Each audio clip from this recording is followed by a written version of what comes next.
porque tenemos una historia en común de muchos años. Bienvenido a nuestro programa A las 9 con usted.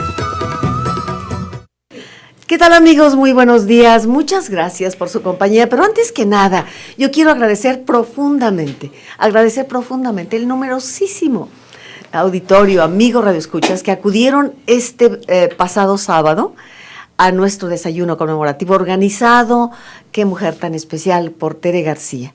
La verdad, yo estaba verdaderamente conmovida de tantos amigos que estuvieron ahí, los amigos, los colaboradores que asistieron, que su agenda se los permitió, muchas gracias, pero sobre todo los testimonios que yo escuché. Ahí es donde dices, Dios mío, ¿cómo ha hecho suyo el programa todas estas personas? Qué agradecida estoy, digo yo, porque te regresan 100 por uno. Los testimonios fueron impresionantes y yo quiero iniciar la semana diciendo gracias desde el fondo de mi corazón. No puedo más que decir gracias, significando desde la G hasta la S. Gracias de todo corazón. Juan, ¿cómo estás? Con nosotros, el doctor Juan Toscano García de Quevedo. ¿Cómo estás, Juan? ¿Cómo estás, Yolanda? Muy buenos días y muy buenos días a todos los que nos están escuchando y viendo. Yo agradecida, Juan. ¿Tú te diste cuenta? Porque tuvimos la fortuna, el privilegio de contar con la presencia de Juan Toscano en nuestro desayuno. Sí, fíjate que cuando platicábamos este sábado pasado, 22, sí. Lo que íbamos a hablar hoy en el programa, yo te decía, es que lo primero que tengo que empezar hablando es del desayuno.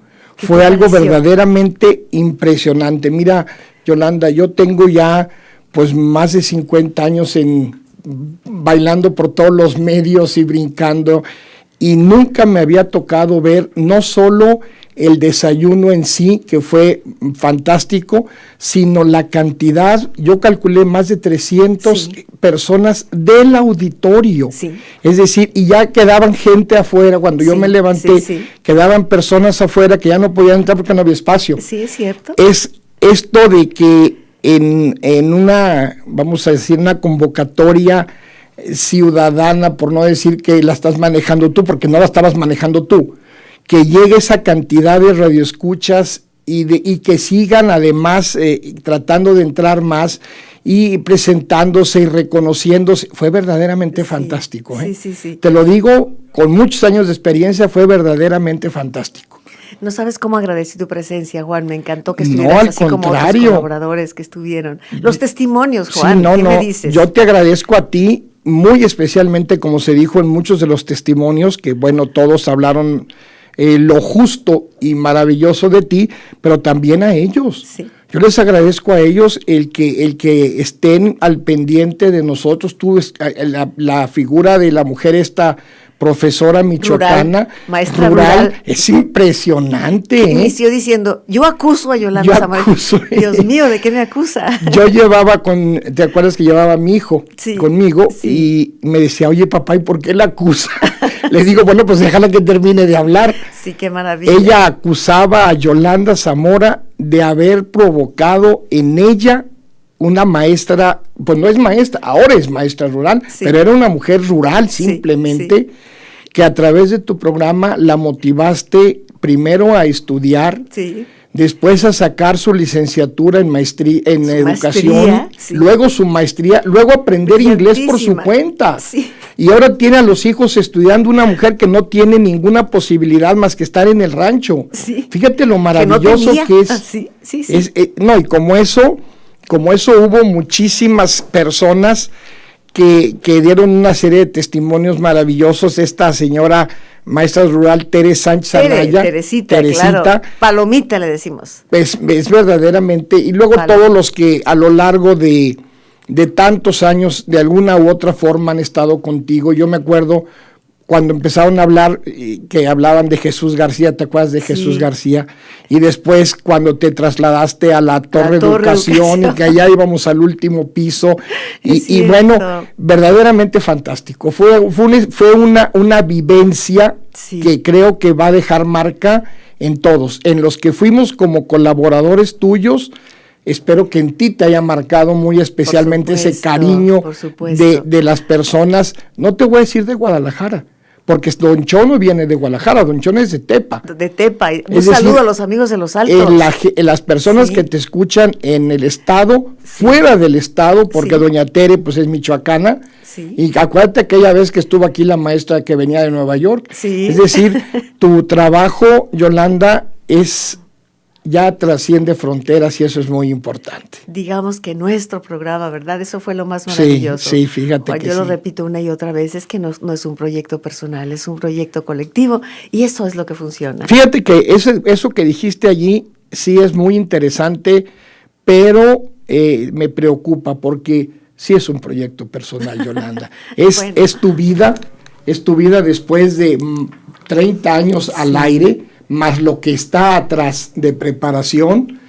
Y bueno, sí es un proyecto que tiene que estructurarse para que el día que, como tú misma dijiste allí, que faltemos, esto continúe, ¿eh? Porque esto es educación, formación y cultura Sí. para los mexicanos. Muchísimas gracias por tus comentarios y una vez más a todos los amigos colaboradores que estuvieron ahí presentes, a cada uno de ellos fue una delicia que estuvieran y lo agradecí enormemente, el público iba con ellos y tú eres Virginia Singrin, tú eres Arnulfo, tú eres Marina, Marcelo, Marcela Restel y bueno, en fin. Irma Peiro, que que estuvo también con nosotros, bueno, yo lo agradezco enormemente, así que hoy inicio la semana diciendo gracias.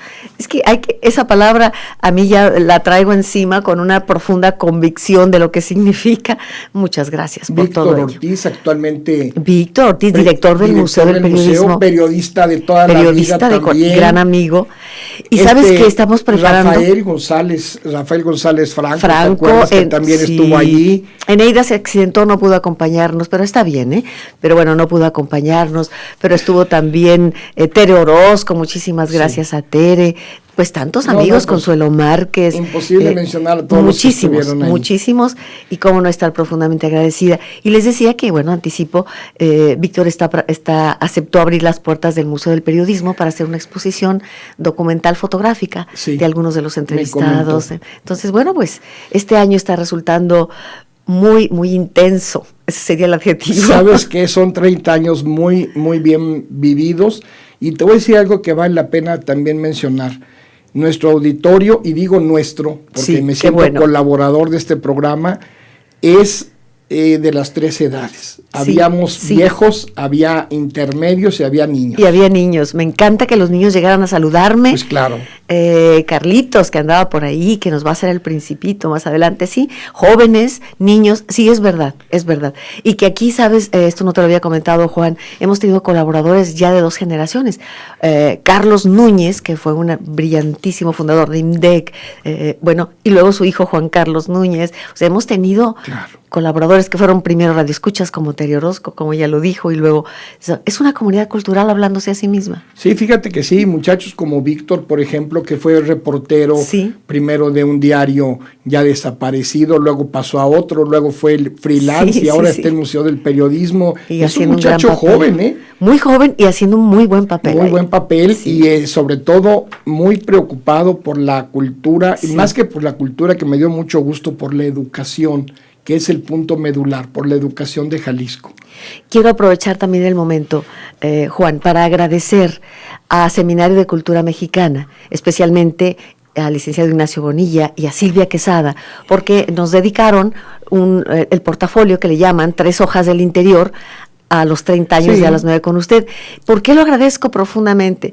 Porque usted sabe lo efímero que es la radio, y de pronto yo digo, bueno, 30 años, ¿y dónde están? Palabras van, palabras vienen, pero la radio es tan efímera, que de pronto el hecho de que Seminario de Cultura documente 30 años, son 2 o 3 páginas, con testimonios también de los mismos miembros. Entonces, eso yo lo agradezco también muchísimo. Y adelantamos que estamos pensando y actuando en que esta señora que están ustedes escuchando pronto esté en otra de las instituciones científicas y culturales más importantes del país y la más antigua de América. No puedo adelantar más hasta que esté repito, adelantado el proyecto, pero por ahí vamos. Muchas gracias, Juan. Yo de antemano agradezco la invitación y espero ser digna y que se apruebe, porque bueno, hay requisitos muy serios. Sí. Amigos, vamos a ir al corte. 3030-5326, 3030-5328. Ojalá que quiera llamar. Si estuvo por ahí, llámenos y nos da su testimonio también. Gracias, corte y regresamos con usted. A las 9 con usted. Regresamos. A las 9 con usted. Continuamos. Continuamos hoy con la presencia del doctor Juan Toscano García de Quevedo, cronista de la ciudad de Guadalajara, hoy con nosotros. ¿El tema de hoy cuál es, Juan? Fíjate que, Yolanda, el tema que se me ocurrió para este programa del mes de marzo fue precisamente un acontecimiento histórico muy importante en Guadalajara y que se nos pasa desapercibido. En el mes de marzo conmemoramos oficialmente en el calendario de festividades cívicas la expropiación petrolera. El 21 de marzo recordamos el natalicio de Benito Juárez, pero se nos olvida algo que para nosotros los jaliscienses es motivo de orgullo y motivo de interés histórico. Precisamente hace 156 años, el pasado 14 de marzo se conmemoraron, yo diría que un poquito más atrás, yo me iría precisamente el 13 de febrero de 1858, o sea, hace igualmente 156 años, que Jalisco y Guadalajara y Palacio de Gobierno se convirtieron en la sede del gobierno federal. Es decir, Guadalajara era la capital de la República Mexicana, Palacio de Gobierno era Palacio Nacional por más de un mes, porque Juárez, siendo presidente interino y en esa lucha entre liberales y conservadores, él es el presidente de la República interino y él llega a Guadalajara el 13 de febrero de 1858 y se instala con todo su gabinete en Palacio de Gobierno. Entonces, automáticamente, Guadalajara y Palacio de Gobierno se convierten respectivamente en la capital del país y en Palacio Federal. Juárez se queda prácticamente un poco más de un mes en Guadalajara, sale entre el 17 y el 18 de marzo de 1858, o sea que un mes fuimos la capital nacional. Nadie se acuerda de eso. Sí. Y ciertamente también quería comentar que en esa fecha, 14 de marzo, que es la que estoy queriendo platicar con ustedes el día de hoy, el presidente Juárez está a punto de ser asesinado, de ser fusilado por las fuerzas alzadas. O sea, las mismas fuerzas que lo cuidaban se voltean contra él en pequeño regimiento ahí en Palacio de Gobierno y están a punto de asesinarlo cuando la figura del entonces secretario de Hacienda, don Guillermo Prieto, el gran literato de finales del Porfiriato, se interpone precisamente entre el cuerpo de Juárez, que está dignamente de pie, encarándolos de frente, y les dice: los soldados de la República son valientes y no asesinan, los valientes no asesinan. Hemos conservado nada más eso, pero es todo un discurso hermosísimo, donde les dice a ese piquete de soldados que en medio de ese mare magnum revolucionario que había levantado un coronel que se llamaba precisamente Antonio Landa, que de esos oportunistas típicos que surgen en los momentos críticos de un país,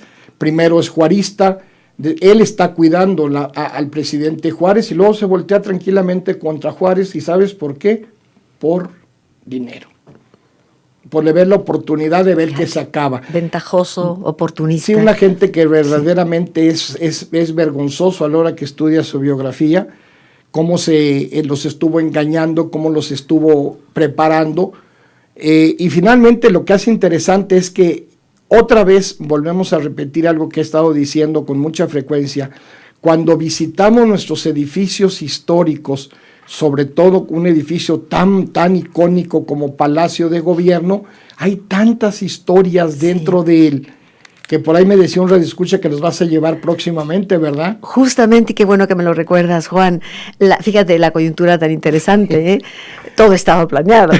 Quiero decirles que este próximo sábado continuamos nuestras visitas al centro de la ciudad como actividades conmemorativas de los 30 años, lo prometí el año pasado y lo estamos realizando. Viene la segunda visita al frente, el arquitecto Modesto Aceves. Justamente la cita es este sábado a las 10 frente a Palacio de Gobierno. Vamos a conocer en detalle el Palacio de Gobierno y sin duda esto será un buen motivo. Claro, mira, será muy interesante que les platiques y que los que vayan a acompañarte y que nos están escuchando sepan que precisamente en lo que vendría siendo la esquina nororiente de Palacio es donde habitaba en esos momentos el presidente Juárez, donde ahí estaban sus oficinas y sus habitaciones, ahí lo toman preso, después lo conducen a lo que había sido la capilla de Palacio de Gobierno, que ya para entonces ya estaba abandonada y que es ahora el ex recinto del Congreso, y de ahí se lo llevan y ahí permanece prácticamente 3 días preso, desde el 13, el 14 y el 15, cuando finalmente los arreglos con Landa le permiten salir libre a refugiarse en la casa del cónsul de Francia, que estaba entonces enfrente a Catedral, y estar amparado por un país extranjero, pero sepan que en ese sitio precisamente, porque ahora la escultura de los valientes no asesinan se encuentra en el patio de abajo, en el patio chico, el de la cárcel, que era la cárcel colonial, pero sí es algo muy importante pensar que nuestro palacio fue Palacio Federal, que fuimos capital de la República, que aquí despachó durante más de un mes el presidente Juárez los graves asuntos de la nación, que acompañado de personajes como Guillermo Prieto y como otros ilustres liberales, estuvo allí, que allí estuvo a punto de ser fusilado. Cuando visiten, ahí estamos viendo ahorita, por ejemplo, la escultura representativa del evento. O sea, yo lo que quiero es que cuando entren a visitar estos edificios, no entren simple y sencillamente como vamos a ver qué vemos. No, están viendo historia. Allí habitó el iniciador de nuestra independencia, Miguel Hidalgo. Allí se decretó la abolición de la esclavitud, allí vivió Benito Juárez, allí vivió Prisciliano Sánchez, nuestro primer gobernador libre de Jalisco.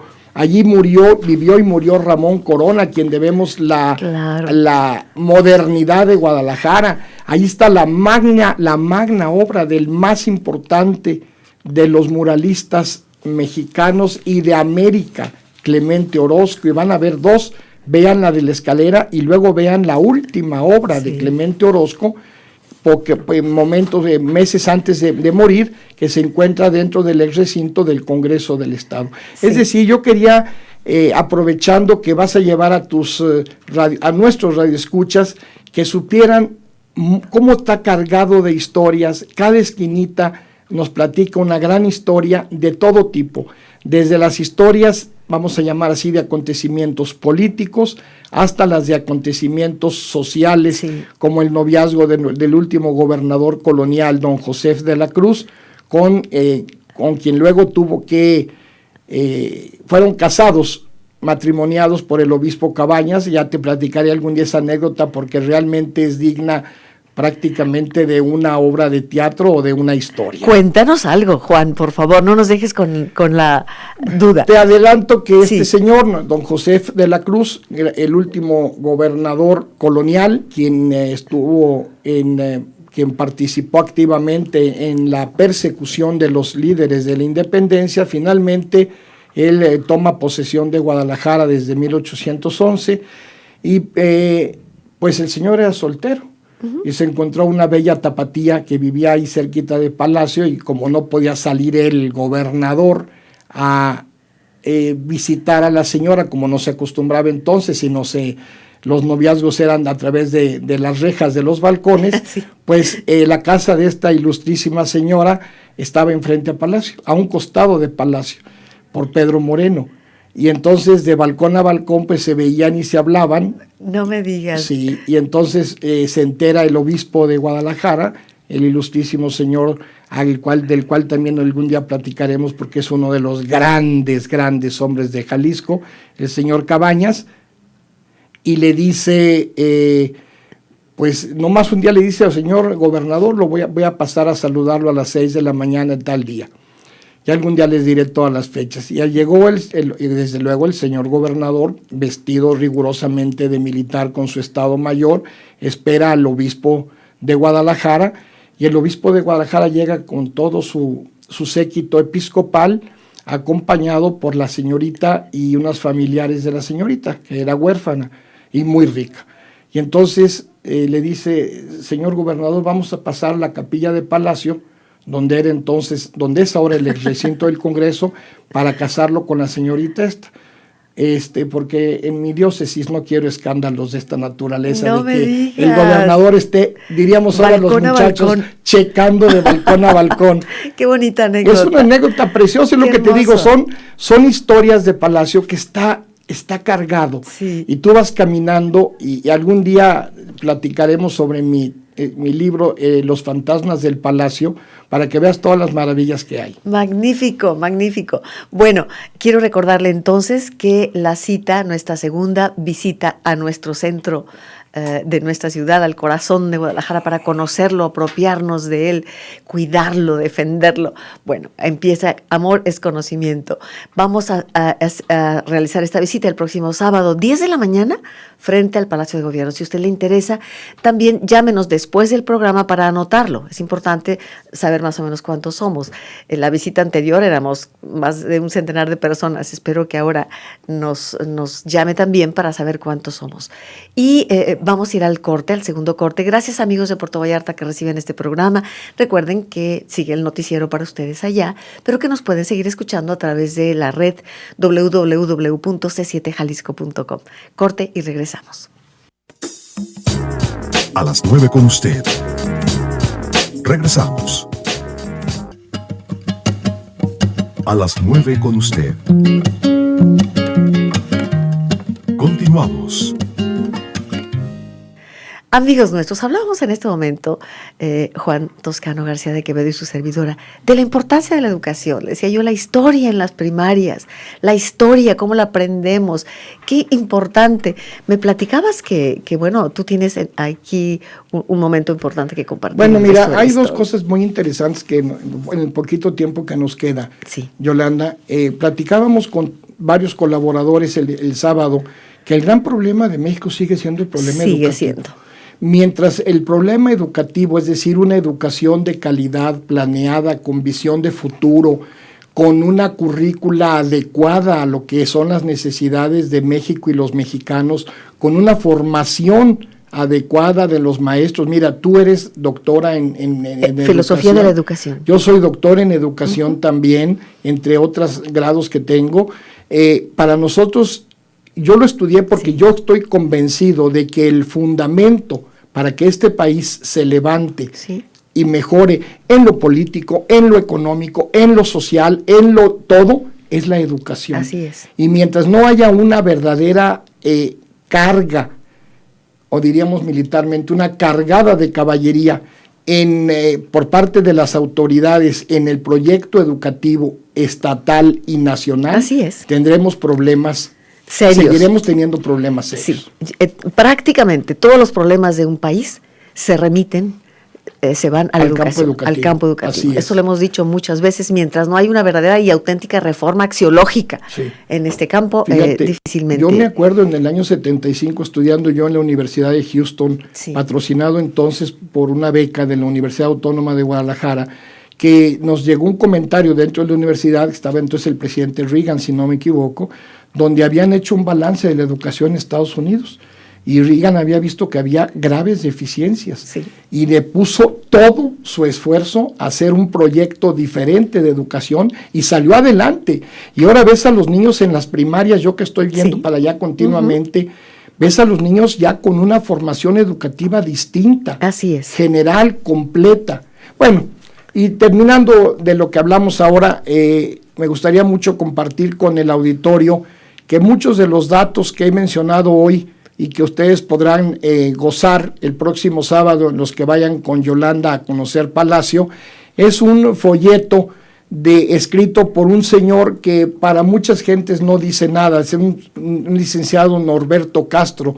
Pues Norberto Castro era empleado de gobernación, del Ministerio de Gobernación en la época de Juárez, que entonces lo manejaba Melchor Ocampo, y él está presente porque él era como una especie de secretario escribano de presidente Juárez y de Melchor Ocampo. Y este hombre está presente cuando suceden todos los acontecimientos y lo toman preso junto con los otros 50 que tomaron preso, porque no nomás tomaron a Juárez y a los ministros, tomaron a todo el equipo que venía con ellos de ayudante, y como secretario lo toman preso, y algunos años después el entonces presidente de la Sociedad de Geografía y Estadística de Jalisco, don Hilarión Romero Gil, que conoce a Norberto Castro, le pide que escriba sus recuerdos de cómo fue que llegaron a Guadalajara, cómo trabajaron en Palacio, qué sucedió el 13 de marzo de 1858 cuando toman preso a Juárez, el 14, porque él está físicamente presente en el momento en que van a fusilar a Juárez y aparece Guillermo Prieto para salvarle la vida. Es un documento hermosísimo. Facsimilar, me dices. Sí, yo tengo el original y aquí está una copia fotostática que me traje. Esto fue impreso allá por 1900 aquí en Guadalajara, pero son las vivencias de un hombre que participó en esos 3 días trágicos, dramáticos de la historia de Jalisco. Qué importante este dato que nos das y qué privilegio tener ese documento. Pues así hay que juntar las cosas y no mandarlas a tirar, como muchas gentes que tiran sus libros sin saber qué es lo que están tirando, y las bibliotecas de sus abuelos. Y que las venden por kilos. Pues y ojalá y las vendieran, a veces nomás le hablan a una casa de asistencia social que vayan por ellos a recogerlos. Cuando hay documentos hasta incunables, ¿no? Importantísimos. Claro. Juan, no sabes qué gusto me ha dado conversar contigo esta mañana. ¿Nos dirás algo para cerrar del dato de color pintoresco de ese balazo? Bueno, pues sí, antes, de despedida del Palacio de Gobierno. Ahora que vayan, se fijan muy bien en la carátula del reloj de Palacio que está en el 3er piso, porque es el único. Palacio de Gobierno tiene planta baja, planta alta y el cuadro del reloj. Y precisamente alrededor de las 4 de la tarde van a ver de las 4 de la tarde, uno más, de las 4 horas van a ver una perforación. Esa perforación es el balazo que el gobernador villista que estuvo en Guadalajara, el general Julián Medina, cuando sale huyendo de Guadalajara con las tropas villistas, porque viene sobre ellos Obregón, antes de irse toma su Mauser y seguramente desde los que son ahora los portales le avienta un balazo al reloj, y ahí ha quedado como otro acontecimiento histórico de los muchos que tiene nuestro reloj. Nos dice Nora Patricia Larios, de Residencial Patria: yo fui alumna del maestro Juan Toscano, que fue un privilegio, le mando muchísimos saludos. Muchísimas gracias. Alejandra Hernández: es importante que hablen de historia de Jalisco y que también se hable de civismo, que ya no existe en las primarias, nos dice. Tiene toda la razón. Alejandra Arana: hace varios años en la Biblioteca de San Pedro en Tlaquepaque se llevó un curso de filosofía y letras por la UDG. Al término se regaló una copia del acta de la independencia y todavía la conservo, dice. Saludos al doctor Toscano. Edith Aceves: estuvo muy bien el desayuno, me pareció muy interesante, todos los testimonios, dice, y bueno, todo lo que ahí se comentó. Gracias, Ana Miriam Arevalo, un saludo al doctor Juan Toscano, por supuesto. Gracias. Tere Sánchez Anaya: ¿cómo le puedo hacer para adquirir una taza? Y también para mi hijo, por supuesto, Tere, cuenta con ella, que aquí te la guardamos. Rosario Hernández: saludos para todos. En fin, pues muchas llamadas del público, pues sí, mucha respuesta esta mañana, Juan. Pues esperamos que hayan aprendido algo más de nuestra historia, como decíamos hace un momento, nuestra historia regional, y que ahora que vayan a Palacio, vean Palacio, disfruten Palacio, no solamente la parte arquitectónica, que es muy, muy bella, sino la cantidad de rincones históricos con acontecimientos importantes que tiene nuestro palacio. Muy bien. Yo quisiera subrayar para cerrar nuestro programa de hoy. Siempre hemos dicho que es nuestro programa. Bueno, pues estas visitas se llevan a cabo gracias a la generosísima participación de otro amigo y colaborador, el arquitecto Modesto Aceves.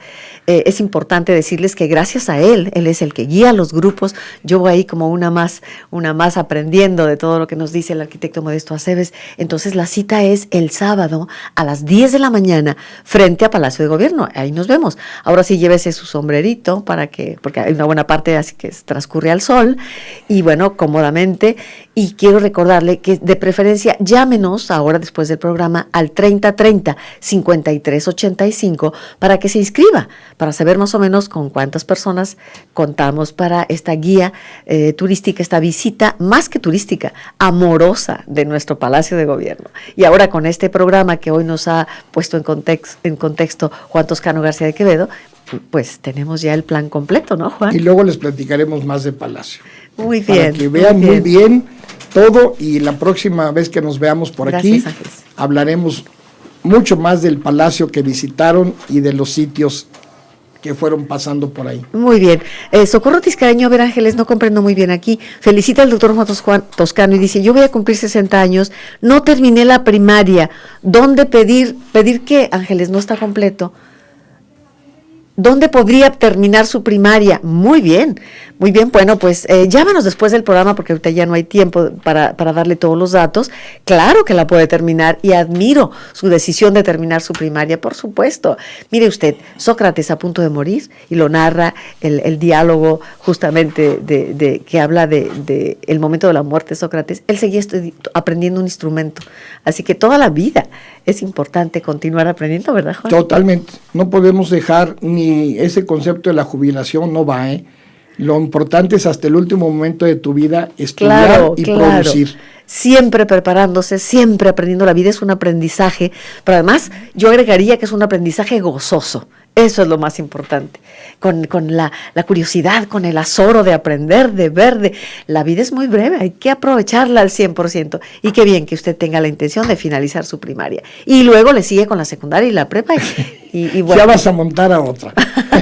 Por ahí llegaron otras gentes que están solicitando. Nos dice Marta Mercado Chávez, saludos y personas que estamos solicitando asistir al Palacio, queremos ir, es una visita totalmente gratuita, nos vemos ahí sábado 10 de la mañana frente a Palacio de Gobierno, este sábado. Y bueno, llegamos al final. Gracias Claudia, Barcha, Ángeles y a cada uno de ustedes, gracias. Que sea esta una excelente semana de trabajo, sí, pero de entusiasmo, de buena voluntad y de logros cotidianos. Gracias, Juan, por tu presencia. Muchas gracias y buenos días. Gracias, buenos días y que tenga una excelente semana. Por tu compañía hoy en nuestro programa A las 9 con usted. Gracias.